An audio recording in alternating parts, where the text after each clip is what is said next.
Salut tout le monde. Donc on va se retrouver aujourd'hui pour la petite présentation du Ripsaw, le Ripsaw du Viking Barbu. Donc voilà, c'est une petite collaboration avec Suicide Mods. On va voir tout de suite ensemble les pièces qu'il constitue. Donc d'abord le plateau. Donc le plateau, bon, le fond de plateau est pas très bien usiné, mais bon, passons. Alors, ça peut faire peur, mais il n'y a pas à s'inquiéter parce que, par contre, les coques que j'ai prévues vont être un peu lèges. Mais bref.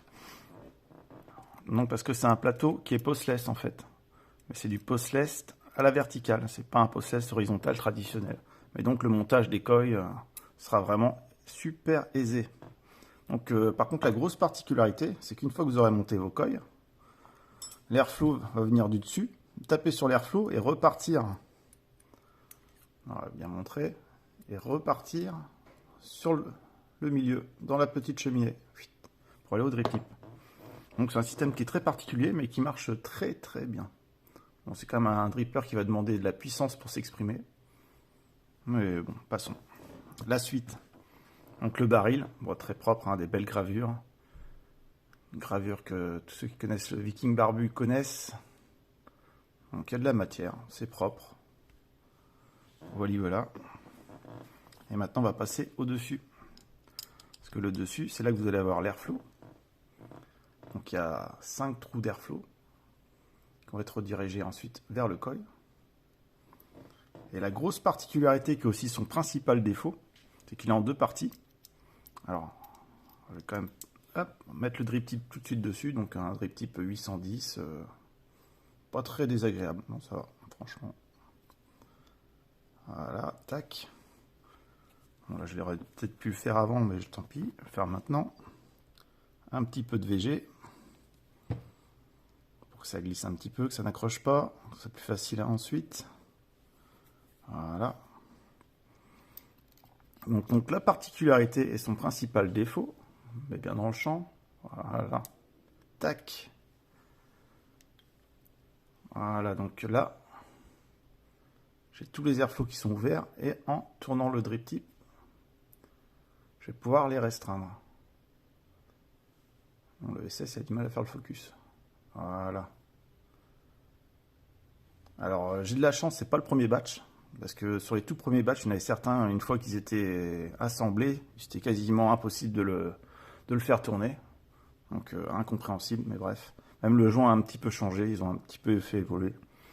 Donc voilà, on va le mettre sur le baril vite fait. Voilà. Donc une fois sur le baril, quand même, on avait un tout petit peu de latitude.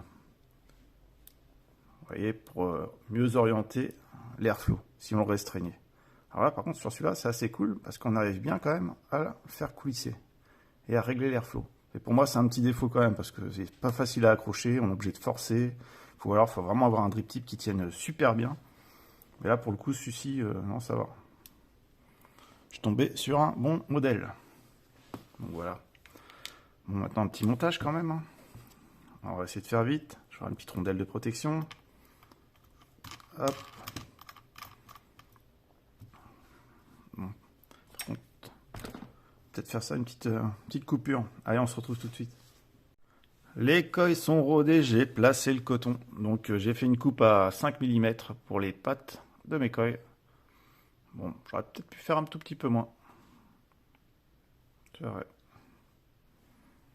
Donc voilà, pendant que je mets le jus, je vais pouvoir vous parler un petit peu du bundle. Le bundle, il y aura forcément un deuxième pin qui sera fourni. Il y aura donc le plein et celui qui est percé pour le bottom feeder.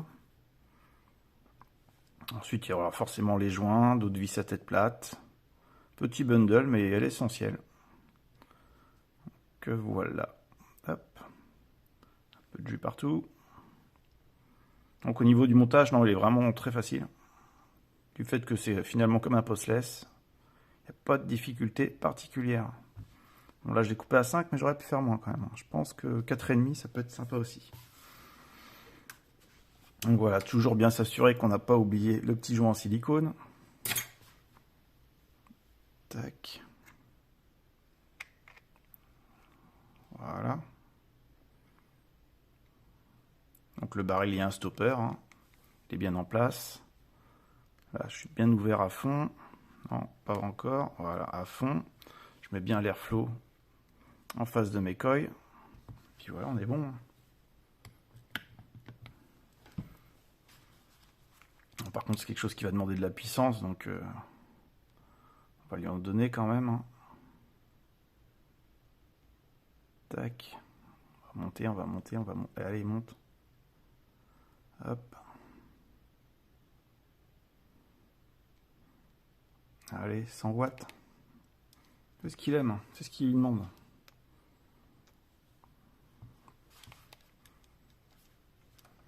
Ah, par contre, j'aurais pu mettre la cloche dans le bon côté quand même. On va voir en face, à peu près, quand même plus agréable. Bon bah voilà, donc franchement c'est un bon dripper hein, qui fonctionne bien. Un petit look sympa, c'est en 28 mm. Donc il ira sur pas mal de petits modes méca. Donc moi personnellement je lui ai mis des coils en NI90. Donc sur méca il sera parfait.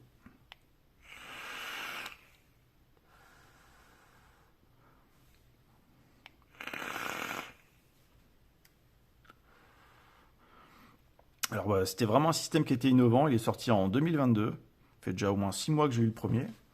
Et c'est vrai que franchement niveau saveur, ça fonctionne bien. Au début on avait quand même des doutes, hein, franchement, hein, quand on voit un nouveau système qui arrive, on a le droit de se questionner. Et ben moi je vous le confirme, il fonctionne bien, donc je vais pas y passer plus de temps. C'était juste une petite présentation vite fait pour vous montrer le matériel et ce que je pouvais éventuellement lui reprocher. Donc voilà. Allez les amis, on se retrouve très vite.